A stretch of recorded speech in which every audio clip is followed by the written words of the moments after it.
On est sur l'émission du coup de TF1 Emmanuel Macron, les défis de la France, où intervenaient donc plusieurs représentants de différents mouvements et des maires, des représentants de la CGT et donc aussi Thibaut InShape, pourquoi pas.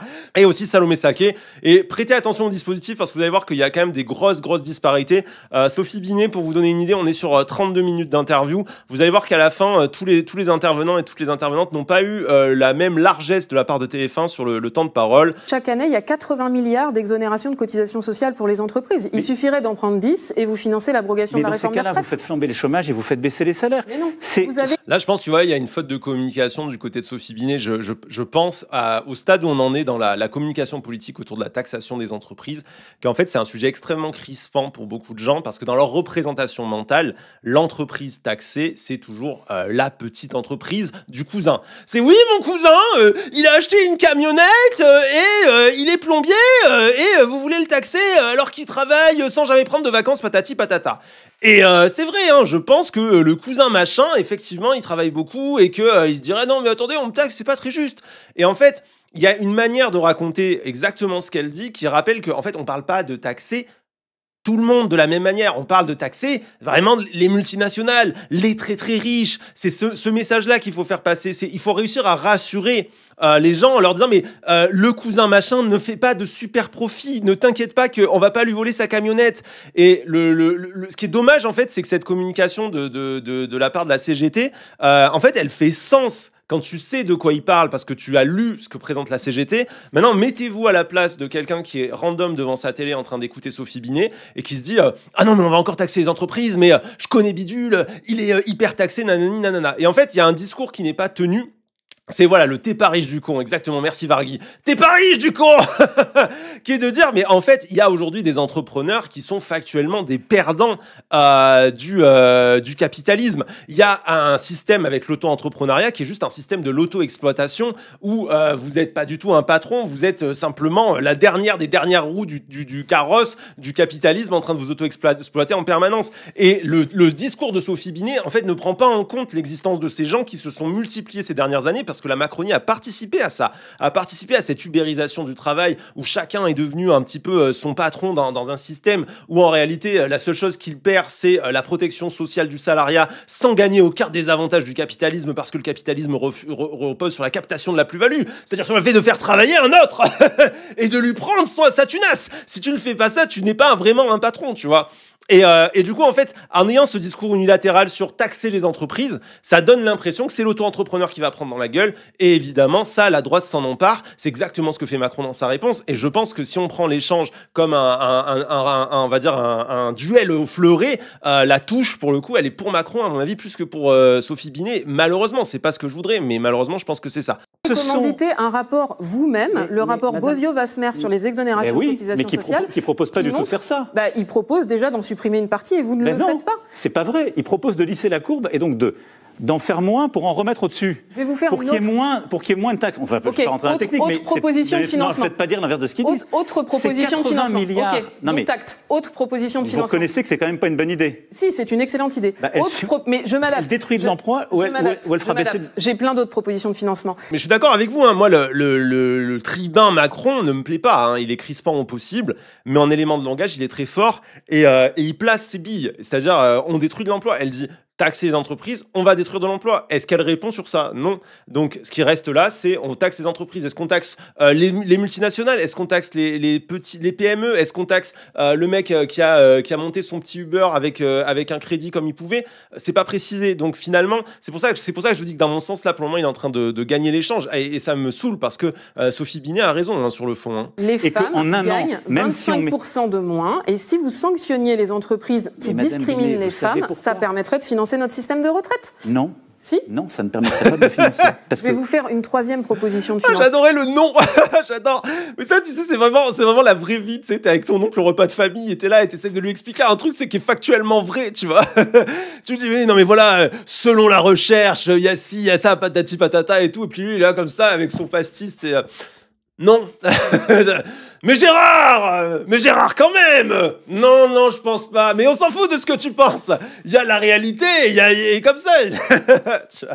Je regardais un truc sur TikTok, c'était une meuf qui raconte que son oncle lui a dit comme ça pendant un repas de famille qu'il pensait que s'il y avait plus de loups-garous, c'est parce que la CIA avait capturé les loups-garous pour les envoyer sur la Lune.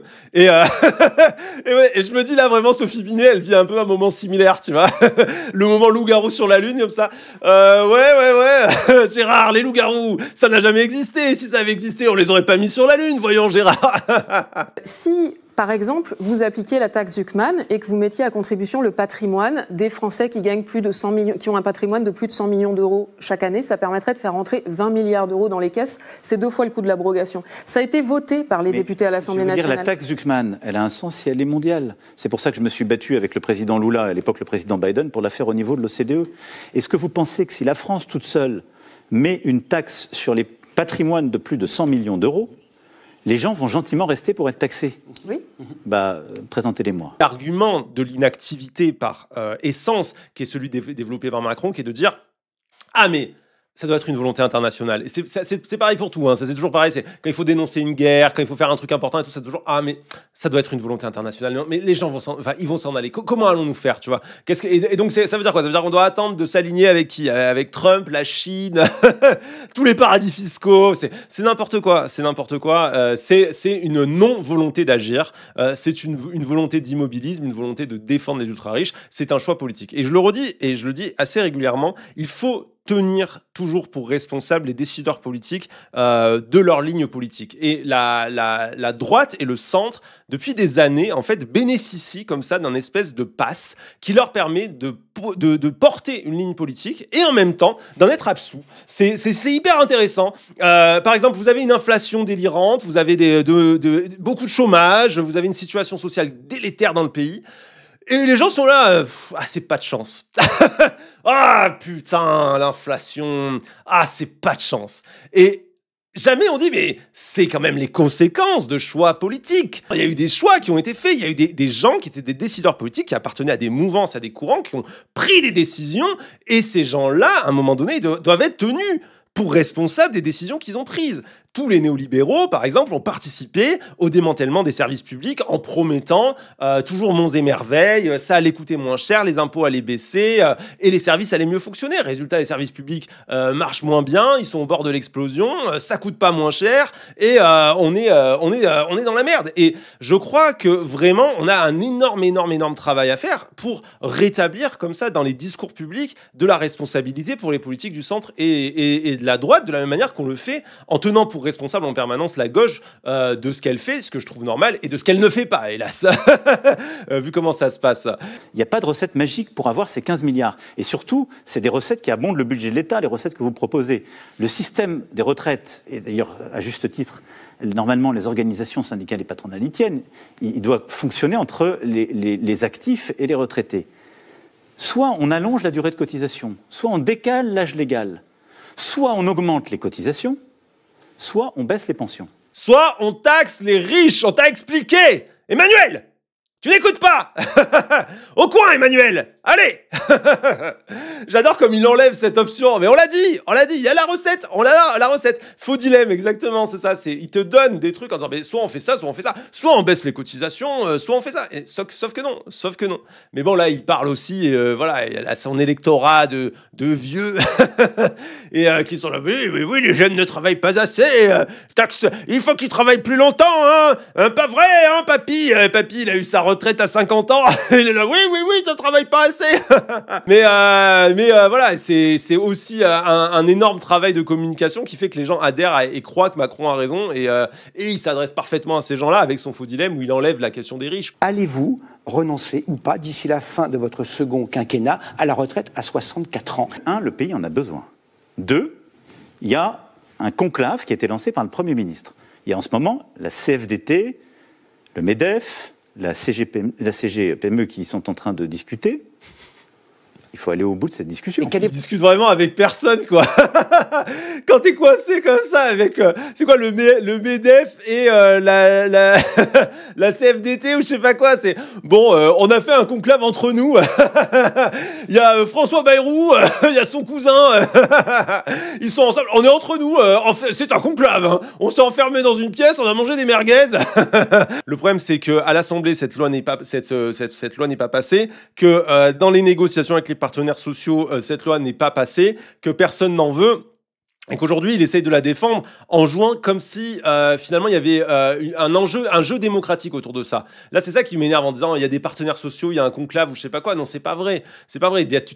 Tous les partenaires sociaux sont partis de la table parce qu'on les a traités comme des merdes. Il y a même pas eu de début d'engueulade, hein. C'est vraiment, au moment où ça s'est fait, ils ont dit, bon, on veut bien discuter, mais va falloir discuter. La Macronie a répondu, on reviendra pas sur le truc. C'est choquant, en fait, de voir que sa ligne de défense, elle est aussi fausse, en fait. On est dans la fake news. C'est intéressant, c'est une discussion que j'avais avec Clément Viktorovitch la dernière fois sur le fait qu'on attribue beaucoup la fake news à Trump, on attribue beaucoup la fake news à l'extrême droite, à la complosphère, etc., à Internet, avec des grosses fake news bien visibles, mais on oublie qu'en fait le noyau de la fake news, là où elle s'est le plus installée, c'est en fait dans ce langage politique ordinaire porté aujourd'hui par les politiciens mainstream comme Macron, qui sont en train de dire des fausses vérités, donc des mensonges objectifs en permanence, essayer de transformer la vérité en permanence sur les plateaux télé, et c'est assez choquant. Avoir aujourd'hui un président qui puisse dire autant de mensonges sans être jamais ramené à la vérité factuelle et vérifiable objectivement, que ce soit par les journalistes, que ce soit après coup par les commentateurs, parce que le journaliste sur le moment n'est pas la data, pourquoi pas, que les commentateurs au lendemain ne fassent pas une liste des mensonges dits par Macron pour dire non mais là c'est faux, pour moi, c'est un vrai gros souci. Et donc là, ce qui me frappe, c'est un dispositif médiatique très complaisant, mais deux, c'est qu'on a vu un enchaînement de mensonges. Et on est en train d'aller vers un mensonge assez gros, là, s'il continue sur la ligne qui est la sienne. C'est-à-dire que là, il développe l'idée qu'il y aurait une espèce de concertation autour de cette réforme des retraites. C'est en train de fabriquer, en fait, quelque chose qui détourne la réalité. Il a imposé cette réforme. Je voudrais quand même répondre sur la question démocratique. J'ai été en campagne présidentielle en 2022. Voilà, c'est ce que j'étais en train de dire. C'est exactement l'argument qu'il était en train de développer. Vous allez voir, on y va à fond. C'est-à-dire montrer qu'il n'a pas imposé cette réforme. Attention, là, on va être sur un numéro d'équilibrisme et de mensonges spectaculaire. Hein. Oui, d'ailleurs, vous avez eu une majorité très mal élue, qui était minoritaire dès le début, à cause de ça, aux élections législatives. J'ai été élu aux élections présidentielles avec un chiffre qui n'a rien à envier à beaucoup de mes prédécesseurs. En face de vous, il y avait l'extrême droite. Mais madame, pardon. Même moi, j'ai voté pour vous. Donc là, c'est pas mal, hein, Sophie Binet fait le taf. Lui, il arrive en disant, j'ai été élu à la présidence. À un moment donné, j'ai eu un énorme soutien et j'avais la réforme des retraites dans mon programme. Elle répond très justement à Macron. Excuse-moi, mes frères, tu disais votre vote m'oblige parce qu'il y a eu une levée de bouclier face à l'extrême droite et c'est pour ça qu'on t'a élu. Et ensuite, aux législatives, tu t'es fait laver. Tu n'as plus aucune majorité. Tu dois gouverner avec vraiment n'importe qui aujourd'hui. T'es vraiment à 5 minutes d'aller demander à des gens dans la rue de rejoindre ton gouvernement. Au point où on en est, il y a Valls. Il y a Valls dedans. Je veux dire, à partir du moment où t'as fait venir Valls et Bayrou dans ton gouvernement, c'est que t'as perdu le jeu. Hein. C'est vraiment le bon qui reste. Bah, il y a quelqu'un qui a dû chuchoter. Manuel Valls. Et tout le monde qui s'est regardé, qui était là, non, quand même, on peut pas faire ça. Non, n'oubliez pas, à partir du moment où Valls est là, tu vois, c'est Manuel. Non, tout va mal. C'est le gouvernement des tocards, parce qu'il n'a plus aucune légitimité, que plus personne veut gouverner avec lui. Et donc, aller jouer ce jeu de la légitimité, c'est ridicule. Et je trouve que là, pour le coup, Sophie Binet fait un très bon boulot à lui remettre un peu sa merde dans le visage, quoi. Hein. Il n'y a pas eu de copie cachée. Ce que j'ai même présenté aux Français en campagne présidentielle, c'est une réforme à 65 ans. Donc, je ne me suis pas caché, je n'ai pas menti aux Français, je suis allé devant, je l'ai défendu. Est-ce que ça m'a fait perdre au premier tour? Sinon, vous auriez dû choisir entre quelqu'un d'autre et Mme Le Pen? Non. Donc, il y a eu une validation démocratique. Dans une élection où tu bénéficies autant du vote des oppositions, le vrai respect démocratique, c'est d'être dans la concertation avec ces oppositions-là, Quand bien même, en plus, ces oppositions ont gagné la deuxième partie d'une élection, c'est-à-dire que l'élection, c'est la présidence, mais c'est aussi le Parlement. À partir du moment où la majorité au Parlement a échappé, ça aurait été aussi d'aller chercher la concertation au sein du Parlement et d'avoir des vraies discussions autour des sujets de fond, ce qu'il n'a jamais fait. Donc la vérité, c'est que dans la démocratie, il s'en torche le cul, il n'en a rien à foutre. Et il a largement toujours décidé d'imposer. On est sur un tel usage du 49.3 et une telle humiliation parlementaire, c'est du jamais vu. C'est fou, hein, parce que c'est lui qui va sur cet argumentaire. C'est impressionnant, mais parce que je pense qu'il sait l'image qu'il a d'un président finalement autoritaire. Donc il essaie de ramener ça à finalement les gens ont voté pour moi, donc c'est bien ce que les gens voulaient. C'est un move de connard, mais c'est un move qui, en termes de discours politique, peut fonctionner. Ça peut commencer à planter cette graine dans la tête de beaucoup de gens. Et en vrai, c'est pas la première fois qu'il le fait. Mettre en place cette idée que non, mais je suis légitime quand même. Je suis légitime et finalement, on me tombe dessus injustement. Parce qu'il y avait une majorité qui n'était pas une majorité absolue. Le gouvernement d'Elisabeth Borne a utilisé la Constitution et l'article 49.3. Mais il y a eu un vote. Non. Et d'ailleurs, la réforme n'a pas été votée. Pardon, il y a un vote qui est un vote de confiance ou de défiance. La réforme n'a pas été votée. Et donc, le votée. gouvernement de la République, la réforme a été votée parce que le gouvernement de la République a engagé sa responsabilité sur cette réforme et qu'il n'y a pas eu de majorité pour le faire tomber. Un tout dernier. Donc là, il vient de mentir. Il vient de mentir. Je ne sais pas si vous vous rendez compte de ce qui vient de se passer. Il vient de dire la réforme a été votée. La réforme n'a pas été votée. Elle est passée par un 49.3. Mais il prend le vote de confiance auprès du gouvernement derrière, comme une validation finalement de la réforme qui deviendrait du coup le vote. Ça veut dire que, en gros, à partir du moment où il y a un vote de confiance au gouvernement, tout ce qui serait passé par 49.3 deviendrait quelque chose qui aurait été voté par l'Assemblée. C'est délirant. C'est délirant. Ça veut dire demain, avec un 49.3, ils font passer un truc où ils disent qu'on envoie tous les blonds sur la Lune avec les loups-garous et les gens, ils seront là genre « Mais non, mais ça n'a pas été voté, ça, monsieur Macron. » Comment ça ? Envoyer les blonds avec les loups-garous? Excusez-moi, alors d'abord, c'était dans mon programme. Ensuite, pardon de vous le dire, mais ça a été voté dans le vote de confiance à l'Assemblée nationale, tu vois. Non, mais cette manière de penser, vraiment, elle est totalitaire. C'est non, mais attendez, une fois que j'ai été élu, je fais ce que je veux. Mais le plus gros des problèmes, c'est cette manière de tordre le réel pour le faire rentrer dans un moule qui correspond à un narratif politique qui est complètement détaché de la vérité. Et ça, à force de le faire, ça fabrique justement à la fois cette défiance envers le politique, où on se dit mais non, il nous dit n'importe quoi et il nous ment. Mais malheureusement, on n'attribue pas ça qu'à Macron, on attribue ça au monde politique dans son ensemble et ça crée un désengagement démocratique. Mais en plus de ça, le problème principal, c'est que ça finit par rendre la vérité intouchable presque. On ne sait plus où elle est, quoi. Si vous n'avez pas vérifié les faits, si vous connaissez pas le truc, si vous suivez pas le lore de la politique depuis hyper longtemps, si vous n'êtes pas vraiment branché et câblé sur ces sujets-là, allez capter que Macron, là, il est en train de vous faire une baise. C'est pas si simple. C'est pas si simple. Ça nous paraît évident ici, je pense, pour beaucoup, parce que peut-être qu'on a quand même relativement bien suivi l'affaire de la réforme des retraites. Mais je pense que pour beaucoup de gens, c'est flou. Ils doivent se dire, ah oui, non, mais il y a eu quoi? Un vote de confiance? Ah, mais ça doit vouloir dire que finalement, les gens étaient d'accord, etc., etc.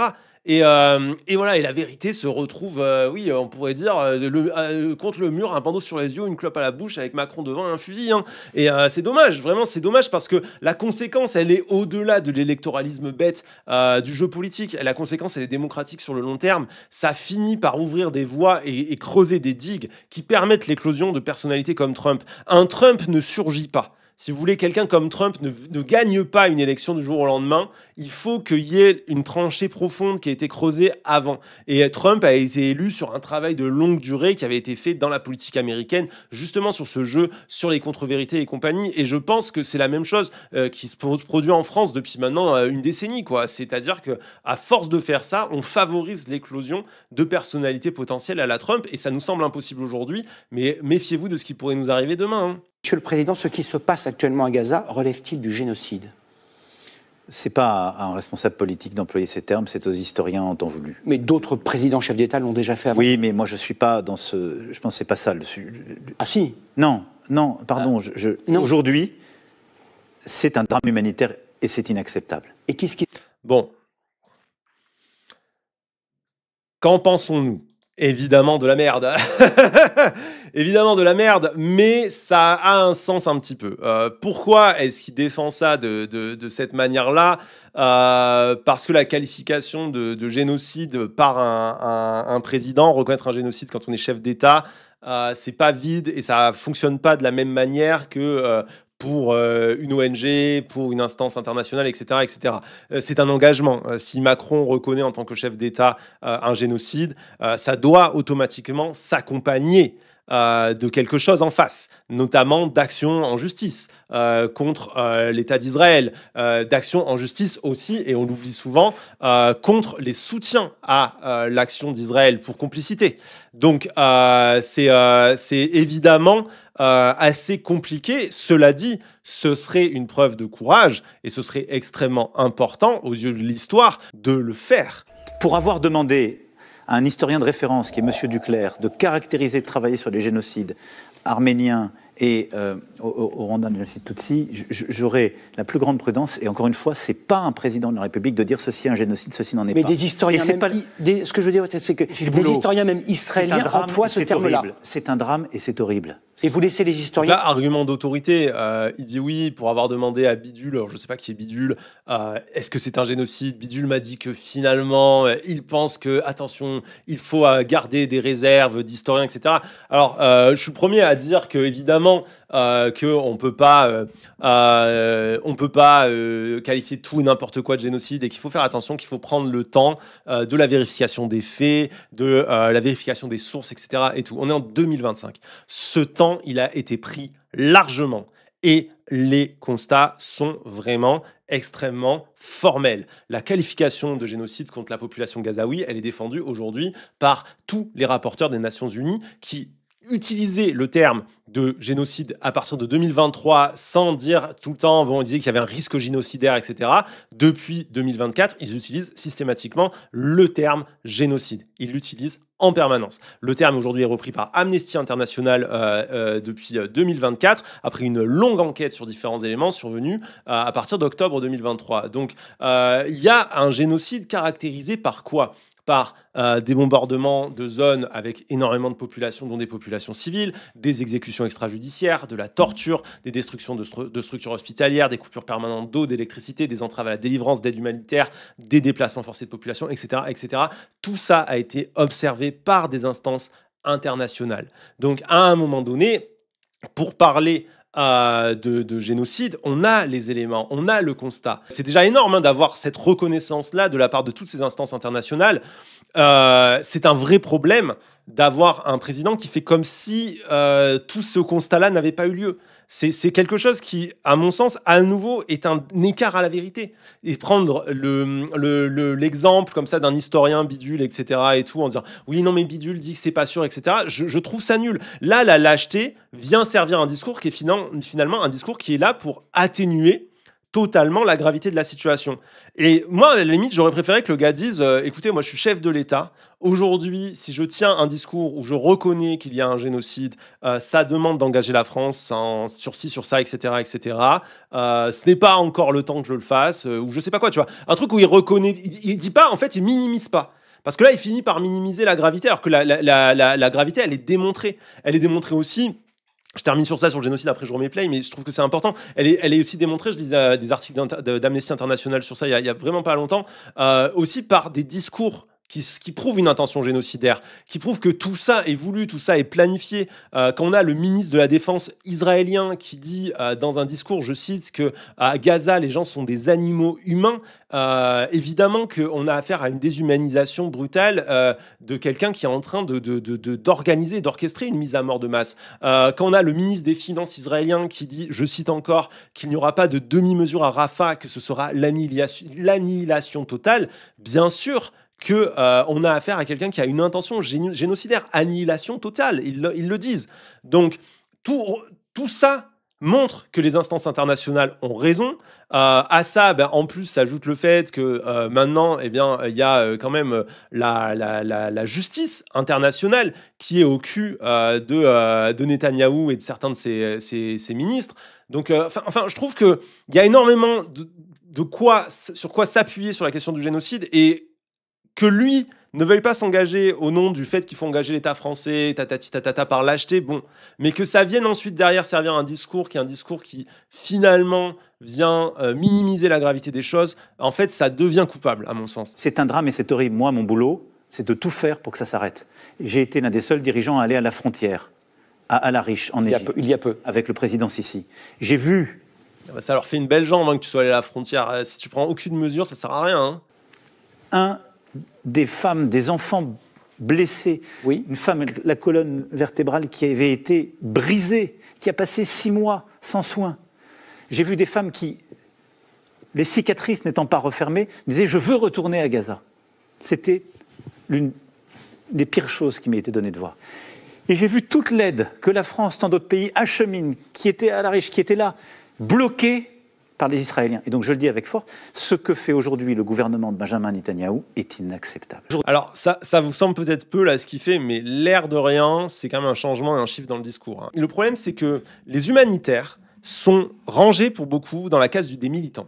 Et beaucoup de gens se disent non mais ils exagèrent, non mais ils sont toujours à se plaindre, ils disent toujours que c'est catastrophe, tatati tatata. Si vous prenez par exemple ce qui se passe en Méditerranée, qui est raconté en long, en large et en travers par toutes les ONG qui travaillent sur le sujet, par les gens d'SOS Méditerranée et tout, qui est horrible, qui est ces milliers de gens qui meurent chaque année en Méditerranée en essayant de rejoindre notre pays parce qu'on a fermé les frontières, parce qu'on ne fait plus circuler aucune aide humanitaire en Méditerranée pour sauver les gens qui se noient et qu'on laisse mourir des gens de soif et quand ils ne se noient pas tout simplement. Là on a trouvé hier un canot où il y avait des enfants et je crois 2 hommes morts de soif sur un canot en Méditerranée. Enfin, c'est affreux. Et ça, quand c'est raconté par les ONG, les gens, ça percute pas. En fait, les ONG sont devenus des oiseaux de mauvais augure, rattachés à un militantisme gauchiste, un peu idéaliste, et les gens n'écoutent pas. Les gens n'écoutent pas. Et donc, quand la voix et le discours est porté par quelqu'un qui n'est pas assimilé à ça, donc cette fois le président de la République, l'air de rien, ça participe à installer la réalité. Le fait que Macron raconte son anecdote, voilà, les gens, la colonne vertébrale brisée, l'aide humanitaire qui ne rentre pas à Gaza, etc. et tout, ça fait que maintenant, ça devient une réalité mainstream. Donc c'est déjà, je trouve, un pas en avant. C'est déjà un pas en avant dans le fait dans la compréhension publique, pas dans l'action politique, comprenons-nous bien, mais c'est penser vraiment à ce qui construit la représentation à l'échelle d'une nation. C'est comment est-ce qu'un sujet prend de la place et comment est-ce qu'on arrive à avoir une représentation collective dessus. Ça joue sur la représentation collective. Est-ce que c'est suffisant? Non, t'es président, tu vois. Ça m'énerve, quoi. À un moment, t'as les leviers d'action. Et donc dire, je suis allé en Égypte, et alors, tu peux faire autre chose. Tu peux appliquer, par exemple, la Cour de justice internationale a déclaré Netanyahou criminel de guerre. En tout cas, veut qu'il soit... Il y a un mandat d'arrêt contre lui pour crime de guerre. Donc, la France a dit qu'elle n'appliquerait pas ce mandat d'arrêt et qu'elle appliquerait à Netanyahou les règles du droit international pour un chef d'État. Sauf que non. On devrait dire qu'on applique ce mandat d'arrêt. Si ce que Macron a vu est si grave et si ça le touche autant, il devrait dire oui, ce que j'ai vu, je ne veux pas dire le mot génocide, mais ce que j'ai vu, ça pourrait être des crimes de guerre, la Cour de justice internationale parle de crimes de guerre, je veux appliquer ce décret-là, il ne le fait pas. Donc c'est des choix, à un moment donné, qui sont faits par Macron, qui sont des choix qui sont complaisants avec le gouvernement de Benjamin Netanyahou, et donc finalement avec les auteurs et les acteurs de ce génocide. Donc c'est trop facile. Vous imaginez ce qui se passe? Il n'y a pas d'eau. Il n'y a pas de médicaments. On ne peut plus sortir les blessés. Les docteurs ne peuvent plus y aller. Et je veux saluer le travail des humanitaires que j'ai vu à Al-Arish, les Médecins sans frontières, toutes nos ONG avec le centre de crise du Quai. Ce qu'il fait, c'est une honte. C'est une honte. Et donc, nous, on doit se battre absolument pour d'abord rouvrir. Parce que ce sont des vies. Ensuite, on doit se battre pour démilitariser le Hamas, libérer les otages et construire une solution politique. Le seul moyen d'y arriver, c'est qu'il y ait un État de Palestine, un État d'Israël qui vivent côte à côte, se reconnaissant mutuellement et reconnaissant le droit de chacun de vivre en sécurité. On pourrait déjà parler de la question de la solution à 2 États, parce que c'est quand même un peu intriguant. J'ai vu même Jordan Bardella la défendre cette histoire de la solution à 2 États, qui est pas forcément mauvaise. Elle est défendue aujourd'hui par une grande partie des instances internationales. C'est une solution qui est prônée à la fois par l'UE, par l'ONU. L'ONU, d'ailleurs, défend la solution à 2 États, je le rappelle, depuis 1947. Israël existe depuis 1948, donc depuis avant même la fondation officielle de l'État d'Israël. Et c'est quelque chose qui, concrètement, est en train d'être... qui est tenté que les instances essaient de mettre en place. Déjà, en 93, pendant les accords d'Oslo, c'était le grand sujet. On sait comment ça s'est terminé, hein, mais c'était le grand sujet, c'était de réussir à mettre en place la solution à 2 États. Donc, moi, j'entends qu'on puisse dire, bon, c'est la solution un peu par défaut que tout le monde prône. On peut revenir dessus, pourquoi pas, après, si vous voulez, en 2 minutes. Mais en fait, ce qui ne fait pas sens dans le discours de Macron, c'est comment prétendre à une solution à 2 États si on ne reconnaît pas officiellement l'État palestinien. Est-ce que vous comprenez la dissonance cognitive, le en même temps ridicule? À un moment donné, si tu es président de la France, que tu ne reconnais pas officiellement l'État de Palestine, comment tu peux prétendre défendre une solution à 2 États? Ça peut pas marcher.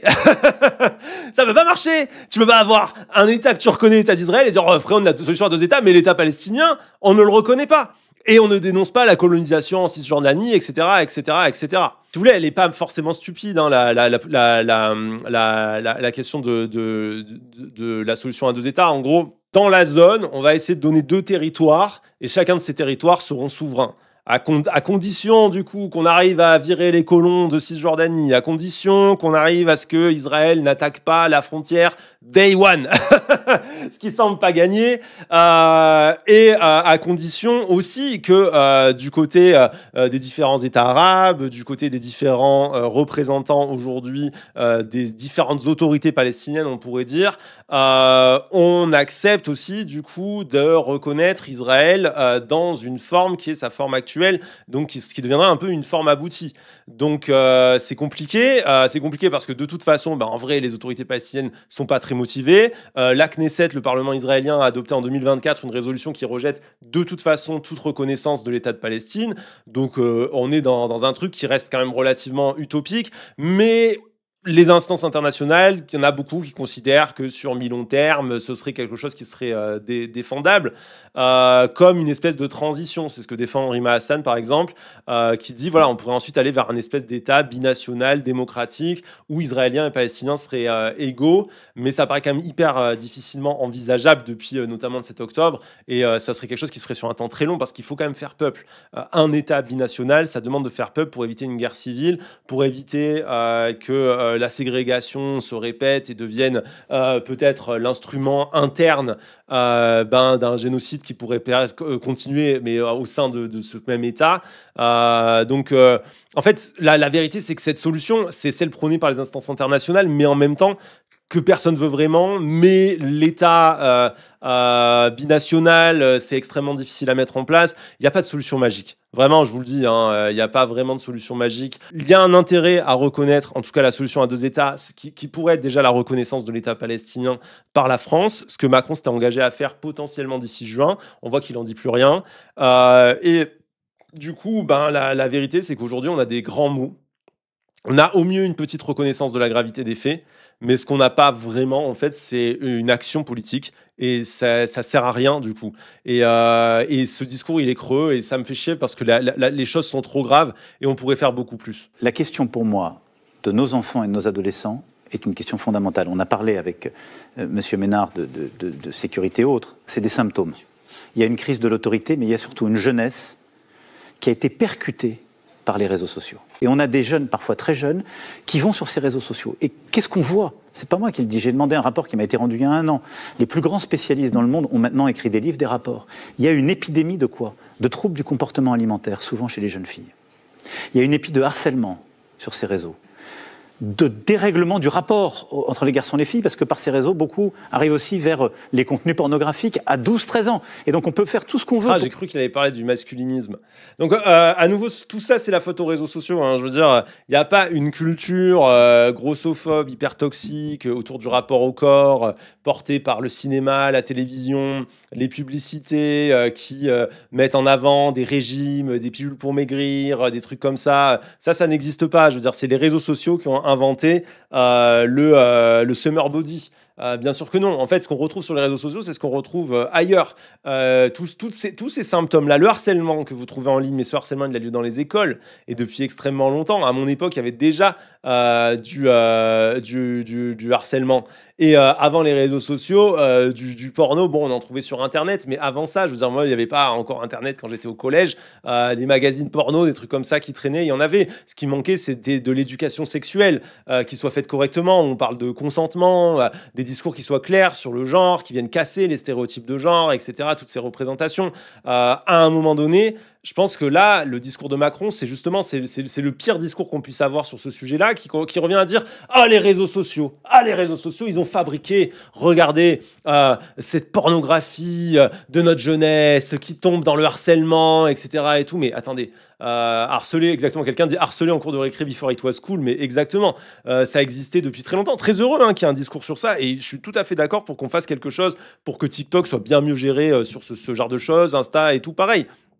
Mais à un moment donné, il y a une réalité, je le redis, qui est qu'en fait, on renvoie cette responsabilité aux réseaux sociaux alors que c'est une responsabilité sociétale. Et que si on veut déconstruire le harcèlement, ça ne va pas passer en interdisant les réseaux sociaux. Si on veut interdire en tout cas mieux encadrer les rapports genrés, éviter qu'il y ait des violences sexistes et sexuelles, etc., on commence par ne pas mettre Darmanin ministre, on commence par ne pas dire que Gérard Depardieu est un grand acteur, et on renforce les cours d'éducation sexuelle à l'école et tout. Je suis pour ma part favorable, et je pense qu'il faut y aller, à ce que nos enfants, nos adolescents soient protégés de cela. Et donc, qu'on impose une vérification de l'âge dans les réseaux sociaux.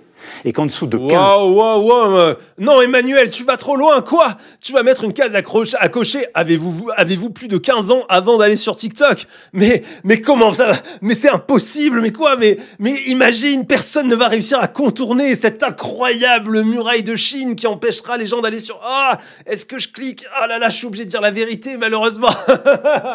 Est-ce que j'ai plus de 18 ans? Non, j'avoue. Est-ce que quelqu'un a déjà cliqué sur le bouton non une fois de toute l'existence de tous les sites qui ont ce truc? Avez-vous de plus de 18 ans? Tu sais, en arrivant, bon, j'ai pas plus de 18 ans, j'appuie sur non, ah dommage, raté, quoi. Après, à savoir, faut-il enlever les réseaux sociaux aux plus jeunes, etc. Moi, je suis pas forcément d'accord avec ça. Je pense qu'il faut peut-être mieux gérer le type de contenu auquel ils peuvent avoir accès. Je suis d'accord qu'en termes de violence, c'est inhumain ce que tu peux trouver sur les réseaux sociaux. Je le redis, enfin, au début de ce qui s'est passé en Palestine, moi, j'ai reçu dans mes DM des milliers de photos de personnes mortes, d'enfants morts, etc. et tout. Ça, par contre, je dois bien reconnaître que dans les années 90, pour voir quelqu'un de mort, fallait aller à l'enterrement de papy. Excusez-moi, pardon, c'était un peu noir. Du coup, voilà, moi, je pense que ça, c'est vraiment des trucs qui devraient être mieux gérés. C'est un vrai souci. Je pense que sur certains contenus, effectivement, type pornographie, etc., clairement, on pourrait faire mieux que ça. Mais cela dit, je pense qu'il y a beaucoup de travail à faire en fait dans d'autres sphères de la société et qu'on ne résout pas les rapports genrés, on ne résout pas les VSS, on ne résout pas le harcèlement en s'en prenant aux réseaux sociaux. Ça va pas marcher. Vous avez dit, il n'est pas facile d'avoir 20 ans en 2020. Eh bien, en 2025, ça ne s'est pas arrangé. La santé mentale des jeunes générations se dégrade à une vitesse fulgurante. Plus d'un jeune sur deux a déjà été affecté par des problèmes de santé mentale. Un jeune sur 5 souffre de troubles dépressifs. C'est 2 fois plus qu'au début de votre premier mandat. Les pensées suicidaires explosent, elles sont là aussi 2 fois plus nombreuses et les plus jeunes sont aussi de plus en plus nombreux à passer à l'acte avec une augmentation. Vous avez vu le nombre de data sortis par Salomé tout de suite, Elle arrive, bam, bam, bam, des data, c'est factuel, c'est carré. Ça devrait être ça l'interview d'un président, ça devrait pas être machin qui dit oui, je suis allé je sais pas où, j'ai vu quelqu'un, il m'a dit une fois, il y a eu une bagarre, est-ce qu'on mettrait pas tout le monde en prison dans des préfabriqués en Espagne? Je comprends pas comment on en est arrivé à ce niveau-là d'interaction avec un président de la République. Je voudrais parler du dispositif Mon Soutien Psy, qui a été l'une de vos principales réponses face à cette crise de la santé mentale des plus jeunes. Aujourd'hui encore, 8 psychologues sur 10 refusent d'y participer. Ils dénoncent une mesure qui ne répond pas aux besoins des patients. De plus, de manière générale, les services publics de la psychologie et de la psychiatrie sont en crise. La psychiatrie souffre d'un manque terrible de moyens. En janvier dernier, donc là encore c'est très récent, le Comité consultatif national d'éthique dénonce, je cite, le déni d'une situation extrêmement grave au sein du secteur psychiatrique français. Donc je pense que là, les chiffres sont assez clairs. J'imagine que vous les connaissez aussi. Après avoir entendu tout ça, est-ce que vous pouvez réellement dire aux personnes qui nous écoutent, qui nous regardent ce soir, que vous avez été à la hauteur pour répondre à la détresse de ces jeunes Français ? C'est bien parce qu'elle met vraiment la balle finale. C'est très carré. Hein. Drop the mic, franchement super. Très bonne question, très bien formulée. On a donné énormément d'éléments et j'aime beaucoup cette fin puisqu'elle le renvoie à son bilan politique. C'est ce que je vous disais tout à l'heure. De l'importance de dire que non, c'est pas arrivé, c'est pas en train d'arriver en France, c'est le bilan de la Macronie. Et elle a pris les mesures qu'il a fait passer en disant mais regardez, ça n'a pas marché, c'était pas à la hauteur. On vous a interpellé pour ce problème-là à telle époque. Vous avez fait ce truc-là, ça n'a servi à rien. Avez-vous été à la hauteur ou non, elle le rend comptable de son action politique. C'est très bien fait. La question est super. Hein. Merci beaucoup d'abord d'aborder ce sujet. On a un peu esquissé juste un instant en parlant des écrans, mais nos jeunesses, en effet, ont vécu durant ces années, je pense, une transformation. D'abord, le monde est devenu beaucoup plus dangereux, beaucoup plus imprévisible, et elles ont été confrontées à ça de plein fouet. Vous l'avez dit, climat, terrorisme, parce que ce sont les générations qui ont vécu le terrorisme sur notre sol, les réseaux sociaux, et j'insiste là-dessus, parce que maintenant c'est établi que clairement ça fait partie des causes de cette détresse, de ces problèmes de santé mentale, le Covid qui l'a aggravé, mais qui a été sans doute l'élément où la parole s'est libérée, mais qui n'est pas la cause première, et un contexte d'anxiété généralisée. Donc face à ça, je pense pas... Parce que la jeunesse avant le Covid, ça allait de fou. Hein. Alors là, vraiment, moi je me rappelle mes années étudiantes. Fou là là, on était là, on se rinçait d'argent là, dans nos chambres étudiantes insalubres. Ah, on allait chier joyeusement les uns à côté des autres dans des toilettes à la turque, tout ensemble au même étage. Qu'est-ce que c'était bien! Ah, le bonheur de ces années-là! Mais on a un problème et qu'on ne va pas bouger dans les 6 mois. C'est que pendant des décennies, on n'a pas formé assez de psychiatres dans notre pays. Oui, mais les psychologues, eux, sont là. Oui, mais... Ils sont 80 000. Vous avez raison. Simplement, il n'y a pas du tout une culture de coopération. La data. Ce que j'aime, c'est ce genre de réponse. Ça, c'est bien. C'est bien. Le mec, il commence à vouloir tourner le truc. Les psychologues, ils sont là. Ils sont 80 000. Il n'a pas le chiffre. Bam, la balle est parfaite. Franchement, non, vraiment, hein, c'est pas pour saucer Salomé. Hein. Vous savez que j'ai déjà été critique quand elle faisait des interviews, j'étais pas d'accord, etc. et tout. Mais quand c'est bien fait, faut le dire. Et surtout après tout ce qu'on a vu, ça fait du bien. Hein. Ça nous fait de l'air. Hein. Quand on sort ce plan de santé mentale que j'annonce avec Olivier Véran, on dit les consultations de psychologues qui jusqu'alors n'étaient pas remboursées, je vous rappelle. On les met dans un forfait et on a fait un forfait qui correspond à des forfaits pour lesquels c'est les prix qu'on donne pour des consultations de certains médecins. Donc, le problème du forfait qui a été largement souligné, donc c'était des consultations au début de 30 minutes. Donc, tous les psys ont dit 30 minutes, c'est trop court. Excusez-moi, mais il n'y a pas le temps de faire une consultation psy en 30 minutes. Il fallait que la consultation se fasse sur ordonnance d'un médecin traitant. Donc, ça veut dire que tu dois parler à ton médecin traitant des raisons qui peuvent t'envoyer chez le ou la psy, ce qui n'est pas forcément facile pour tout le monde, et que finalement, c'est le médecin traitant qui n'est pas formé en psychologie qui va trancher si oui ou non il va falloir rembourser la consultation, ce qui est absolument stupide. Enfin, vous vous rendez compte, est-ce que ça vous trouveriez normal que ce soit un psy qui décide si votre consultation chez un médecin traitant doit être remboursée? En plus, il faut avoir un médecin traitant, ce qui est de plus en plus difficile. La tarification était trop basse et du coup, ça ne fonctionne pas au départ. Ça ne fonctionne pas. Psychologues, quand vous dites 8 sur 10 n'ont pas voulu rentrer dedans, c'est parce que beaucoup, en ville, en libéral, gagnent plus qu'à travers ces forfaits. Après, c'était 30 €. Le premier forfait, c'était 30 € pour une heure de travail. Est-ce que vous pensez qu'on peut payer plus parce que c'est du coup 30 minutes de mémoire. La sécurité sociale. Un professionnel dont on a besoin, que j'estime, mais est-ce qu'on doit le payer plus? On doit lui permettre de pouvoir... Un médecin généraliste qui a fait des études de médecine. C'est ça, c'est tout le problème qu'a eu le ministère de la Santé quand il a sorti cette grille. Il a dit, je le mets dans les professionnels de santé, je vais rembourser des consultations parce qu'elles étaient à charge. Attendez, mais le généraliste, comment ça marche son système dans sa tête à Emmanuel Macron? Le généraliste, il te garde 10 minutes. Il te garde 10 minutes si t'as de la chance, le généraliste. Le psy, il te garde 45 minutes. Donc, si tu fais un ratio temps-argent, le calcul, excuse-moi, il est vite fait. La demi-heure chez le médecin, si ton médecin, ça te coûte 35 balles, la demi-heure, c'est 70 €. Donc, moi, je te fais le calcul, 70 € pour un psy pour une demi-heure. C'est pas difficile. Alors, tu dis, oui, il y a les études, etc. Il a fait médecine, le généraliste. Mais excuse-moi, un master en psychologie, c'est pas non plus un truc que tu trouves en te réveillant comme ça. Tu te trébuches pas dessus comme ça et t'es psy, tu étais là, ah bah putain, ah bah c'est fou ça.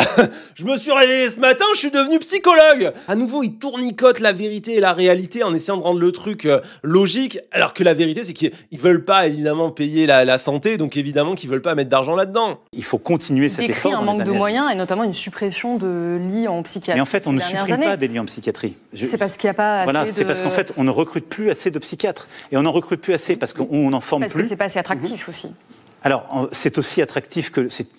en fait, il y a très peu de psychiatres en libéral. La psychiatrie est essentiellement une discipline, une spécialité hospitalière. On a augmenté pendant le Covid avec le Ségur la rémunération de nos médecins comme de nos infirmiers et infirmières. Simplement, c'est parfois très difficile dans les services de psychiatrie où il y a... C'est parfois très difficile de payer les gens quand on fait des coupes budgétaires. C'est vraiment très compliqué.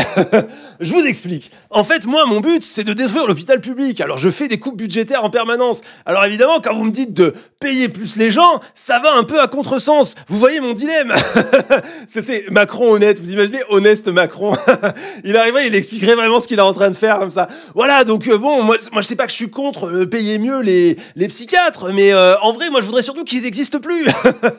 Vraiment, mais c'est terrible, c'est terrible. Par contre, j'aime beaucoup comme elle arrive à chaque fois à le faire bégayer. Hein, elle le met en difficulté quand même. Hein. On doit recruter davantage. Je pense en particulier dans la région parisienne, on manque de paramédicaux, c'est-à-dire d'infirmiers, d'infirmières, d'infirmiers pratique avancée ou d'aides-soignants, pour consolider ces services. Après, ça, on peut le Salomé, j'insiste vraiment sur la question de service public. Très rapidement. Parce qu'aujourd'hui, ne serait-ce qu'en milieu universitaire, on pourrait avoir des psychologues qui ne seront pas des psychologues libéraux. Et aujourd'hui, on est toujours à un psy pour 15 000 étudiants. C'est 10 fois moins que ce qui est recommandé par les experts. Et on est en 2025, vous lancez ce grand plan en 2025. Vous avez eu 8 ans pour le faire. Alors, pas comme de la santé mentale. Ménard, le premier plan santé mentale, on le fait en 21. Hein. Non, c'était une consultation. Non, c'était le premier plan de santé mentale. C'était pas la grande cause nationale. Non, mais c'était le premier plan de santé mentale. On le fait en 2021. J'attends pas la fin de mon premier mandat pour le faire. Mais après... Là, vous l'avez vu, la tête de Salomé Saké, quand il a menti devant elle et qu'elle a fait cette tête de « Il ment, le bâtard !» Et comme je la comprends, comme c'est énervant. Là où vous avez raison, c'est que l'augmentation de ce qu'on vit... En tout cas, elle arrive bien à s'imposer, elle arrive bien à imposer ses questions, elle n'hésite pas à couper Gilles Boulot, elle défend vraiment son truc, vraiment, vraiment bien géré. Hein. Je suis assez impressionné. La perf est quand même magistrale de ce qu'on a vu depuis le début. Je pense qu'on est quand même d'accord pour dire que c'est solide. Hein. On doit aller beaucoup plus fort. Je vous l'accorde totalement. Simplement, moi, je voudrais aussi qu'on s'attaque aux causes profondes. Justement, parlons des causes, précisément. Vous vouliez parler du niveau de vie des jeunes, de leur pouvoir d'achat. Pardon, je vous ai coupé. Je regrette vraiment qu'on n'ait pas le temps de... Elle l'écoute tellement pas, elle le respecte pas. Vraiment, ça j'adore. Gilles Boulot qui veut faire son bâtard comme il a fait avec la représentante de la CGT. Et vraiment, elle s'en fout. Elle avance son truc, elle dit ses trucs. Ah, j'adore. Vraiment, j'adore. Elle le laisse à sa juste place, là. Puisque tu dis que de la merde, reste là où t'es, reste à ta place. Bam, bam, bam. Ah, c'est plaisant, hein. Vraiment, c'est cool à regarder. Ça fait du bien. Mais une des grandes causes, et ça, c'est pas moi qui le dis, c'est la stratégie nationale de prévention du suicide qui a été créée par votre gouvernement, qui nous dit la précarité des conditions de vie est l'un des principaux facteurs de risque de suicide des jeunes. Donc ça nous pose quand même la question de la responsabilité politique et de la précarité des jeunes. Les premiers précaires en France, ce sont les jeunes. Près de la moitié des pauvres ont moins de 30 ans. Un jeune sur 4 aujourd'hui, et ça c'est les chiffres de votre deuxième mandature, ne mange pas à sa faim aujourd'hui en France. Et l'un des aspects les plus saillants de cette crise de la précarité... Est-ce qu'on peut souligner la qualité de cette question qui met Macron face à des datas qui viennent de choses qui ont été mises en place par son propre gouvernement? Ça, c'est tellement bien.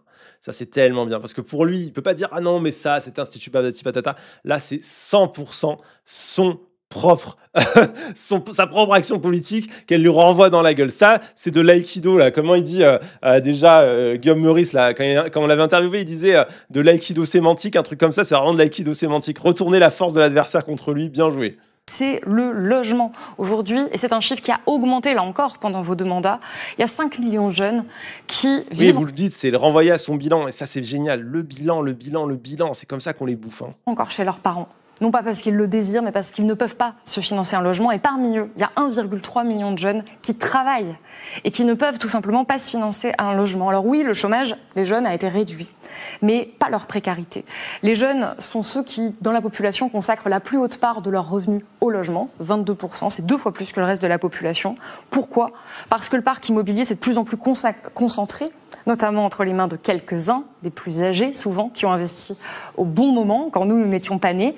Et être jeune aujourd'hui et vouloir investir, alors si on veut investir ou même devenir propriétaire dans l'immobilier, c'est comme arriver à une partie de Monopoly au 10e tour. On ne peut pas gagner. Et ça pose la question de l'héritage, qui a quand même été évoqué et qui a été rapidement évacué tout à l'heure, qui est que aujourd'hui encore, les premiers qui subissent la reproduction des inégalités, ce sont les jeunes. Cette reproduction des inégalités. Macron, il y a quelqu'un qui dit il a un bouton d'urgence, c'est ça, il a son bouton d'urgence sous la table, il appuie dessus, bam, bam, bam, bam, bam. Et puis tu sais, pour qu'il y ait une trappe qui s'ouvre et que le siège il disparaisse, boum. Parce que là, la précarité des jeunes, le développement en partant des données de son propre gouvernement pour en arriver à la crise du logement et au fait qu'il y a un accaparement terrible du foncier par les vieux riches et tout, en tournant la question sans que ça fasse trop, comment on pourrait dire, partisan. Parce que si elle disait par exemple les datas sur le fait que c'est les plus riches, un accaparement et tout, on dirait non mais ça c'est trop de ci, c'est trop de ça. Là la question elle a l'air si... c'est très fort hein, parce qu'à la fois elle est très politique la question et d'un autre côté elle a l'air si neutre dans la manière dont elle présente le truc qu'en face... Le type, pour répondre, voilà, ça fait pas trop de gauche, ça fait vraiment les sources, les datas, les données. Il faut bien faire quelque chose pour ces jeunes qui peuvent pas se loger, pourtant ils travaillent en même temps. Comment est-ce qu'ils pourraient faire pour arriver à avoir un appartement alors que c'est comme participer à la métaphore de la partie de Monopoly, elle est géniale. Arriver au 10e tour d'une partie de Monopoly et tout, enfin, vraiment très, très carré. Il faut en moyenne 6 générations pour sortir de la pauvreté. C'est les chiffres de l'OCDE. Le patrimoine se concentre de plus en plus. Je ne vais pas développer les chiffres, mais il y a eu un gros dossier dans le journal Le Monde il y a 2 semaines qui expliquait à quel point les jeunes sont victimes de ça, de cette concentration de l'héritage. Quand on met bout à bout toutes ces statistiques, on constate que vous avez été le président de la reproduction des inégalités. Et ma question, c'est qu'est-ce que vous répondez à ces jeunes qui constatent qu'aujourd'hui, il vaut mieux hériter que mériter ? Oh là là là là, mais fabuleux, mais lourd, mais rien à dire, mais carré, mais qu'est-ce que vous voulez dire à ça ? Mais drop de mic est vraiment, mais c'est vraiment impressionnant. La question est super. La question est super, très carrée. On voit qu'elle a bossé son truc, mais qu'elle a aussi bossé la manière de dire le truc, parce que vraiment, elle se coupe pas, elle le dit, il y a une grande fluidité dans la présentation et tout. Et la manière dont elle le fume à la fin, il vaut mieux hériter que mériter, vous avez été le président des inégalités, les punchlines, voilà, c'est ce que je vous disais qui manquait chez Sophie Binet tout à l'heure. Je disais, il faut de la punchline et il faut ramener le mec à son bilan. Elle a tout fait, pourtant, j'avais pas vu son intervention, mais c'est exactement ça. Je ne saurais pas le faire, hein, je vous le dis, mais alors vraiment, je suis admiratif, pas faute d'avoir essayé des tonnes de fois de faire ce genre de choses en débat, et c'est très très difficile, donc vraiment impressionnant. On a changé l'apprentissage et l'alternance, et ça ce sont des jeunes très modestes. 250 000 apprentis il y a 8 ans, on est à près d'1 million par an.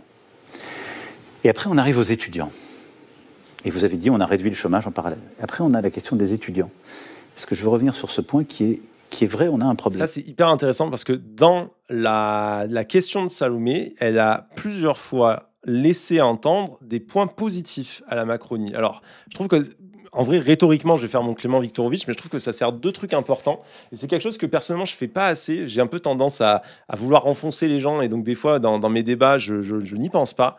Mais un truc que je ne fais pas assez, c'est, en fait, en disant un truc positif qui a été fait par Macron, en disant « Oui, bon, c'est vrai que vous avez réduit le chômage chez les jeunes », elle lui enlève son argument et elle donne l'impression en même temps qu'elle va quand même dans le sens de son adversaire et qu'elle n'est pas à charge. Ça, c'est hyper intéressant comme stratégie. D'un côté, ça renforce cette sensation de neutralité globale de la question. De l'autre côté, ça enlève totalement l'argument au gars qui est obligé de dire oui, bon, vous l'avez dit, vous me l'avez concédé, donc en fait, je vais répéter un truc que vous avez déjà dit. Et du coup, il passe pour un con. Les étudiants, qui ne vivent pas chez leurs parents, c'est là qu'il y a de la pauvreté. 40% d'entre eux sont en situation de pauvreté. Et donc, ce qu'on va faire, pour le coup, ce que j'ai lancé depuis mon premier mandat, qui est affreusement long. Ce qu'on va faire, c'est qu'on va construire des préfabriqués. Vous voyez les prisons préfabriquées? Et ben on va faire pareil.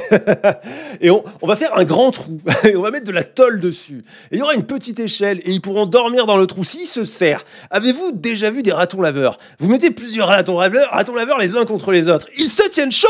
Ils se tiennent chaud, Salomé Saké. Et bien pour loger les jeunes, nous allons les mettre dans le grand trou comme des ratons laveurs. Mais vraiment, JPP des solutions du gars. Mais vraiment, c'est horrible. C'est horrible. On va leur donner des tentes, exactement. Et si nous les déportions dans des pays étrangers? Mais il y a des jeunes en fait qu'on accompagne trop, c'est-à-dire qu'on a des jeunes qui touchent les mêmes APL alors que leurs parents ont les moyens de leur payer leur logement, et on a d'autres jeunes, les parents n'ont pas les moyens de les aider ou ne veulent plus les aider, ils sont en ville. Et ça, c'est une réforme qui va venir et qui va, je pense, améliorer cette situation. L'un et l'autre la parole à deux autres jeunes.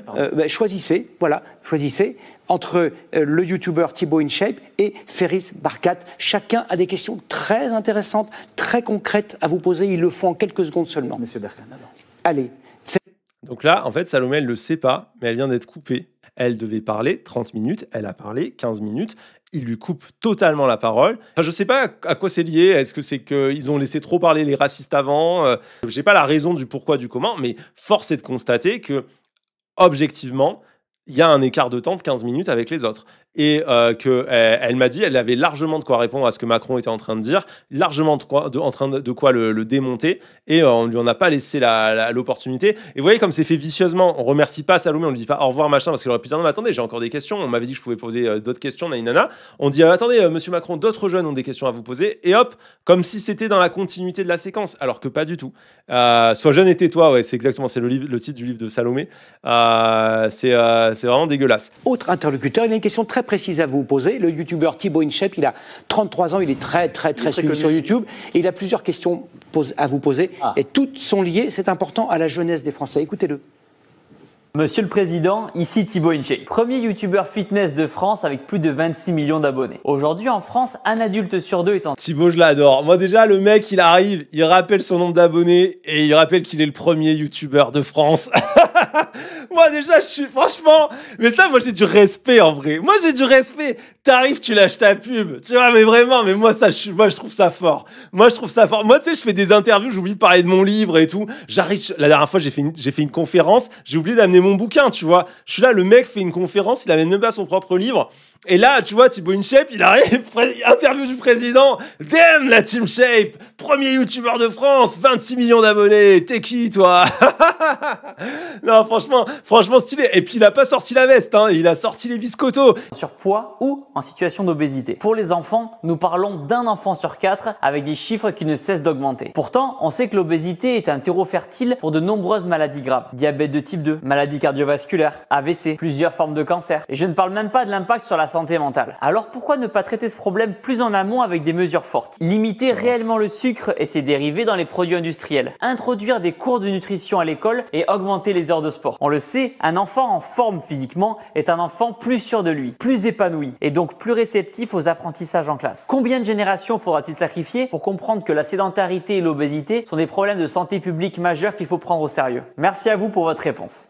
Selon les rapports de l'OMS sur la question de l'obésité, en réalité, l'obésité est provoquée par la situation sociale des individus, c'est-à-dire la pauvreté principalement, qui est le principal facteur à risque pour l'obésité, puisque c'est les conditions de vie et les conditions de travail qui font que les personnes ont plus de difficultés à avoir accès à de l'alimentation de qualité, particulièrement dans une période d'inflation comme aujourd'hui, et aussi accès à des activités physiques, des activités sportives. C'est des gens qui font plus de travail fractionné, qui font plus de travail de nuit, donc qui n'ont pas des horaires qui leur permettent d'avoir d'autres boulots. C'est des gens qui ne peuvent pas faire garder leurs enfants. C'est des gens qui vivent le plus loin aussi des différentes structures qui permettent de faire du sport, etc. etc. L'obésité est multifactorielle. Il y a des facteurs génétiques aussi et des divers facteurs en termes de maladies, mais principalement les facteurs donc obésogènes sont liés aux conditions de vie. Vous voulez lutter contre l'obésité, ça ne se passera pas fondamentalement à l'école, ça se passera fondamentalement dans une meilleure égalité des revenus, en augmentant les salaires, en luttant contre l'inflation, en faisant en sorte que les gens puissent avoir un panier de courses beaucoup moins cher, en faisant en sorte que les gens puissent faire garder leurs enfants, en faisant en sorte que les gens travaillent moins, en faisant attention aux horaires fractionnés, etc., etc., etc., etc. Donc, en fait, sur l'obésité, il y a beaucoup de choses à faire, et ces choses à faire, en fait, elles n'ont pas à être faites pour moi, c'est pas mettre des cours de nutrition à l'école. En fait, grosso modo, c'est pas comme ça que ça fonctionne. Pratique sportive chez les adultes, parce que on leur dit c'est la meilleure prévention. Vous faites économiser de la dépense publique, pour rejoindre nos débats de tout à l'heure. On dépense trop en santé parce qu'on ne dépense pas assez en prévention, et c'est bon pour vous. Deuxième chose, la nutrition. On s'est battu pour aider les communes qui voulaient faire le petit déjeuner gratuit. Essentiel, on a trop d'enfants qui arrivent à l'école. Pourquoi ils ont des problèmes scolaires? Ils ont le ventre vide. 2, on accompagne aussi pour que les repas au collège, au lycée soient plus équilibrés et moins chers. Et les universités, avec le Crous, à 1 €. Et là, je veux saluer le travail... Il a dit ah, il l'a dit. Ah, l'enfoiré. Ah, il l'a dit, il a osé. Il ose revendiquer le repas à 1 € du Crous. Ah, j'y crois pas. Je rappelle que sa majorité, ils l'ont pas voté. Ils se sont abstenus. Ils se sont tous abstenus.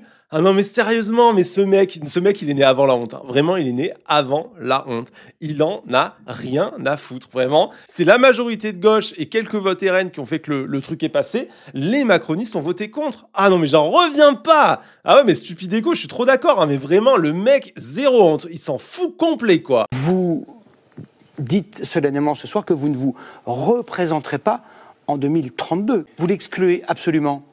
Non, moi je vais vous dire, je suis le premier président de notre histoire, je dis dans le public, c'est vrai, premier président, qui n'a pas le droit constitutionnellement de se représenter.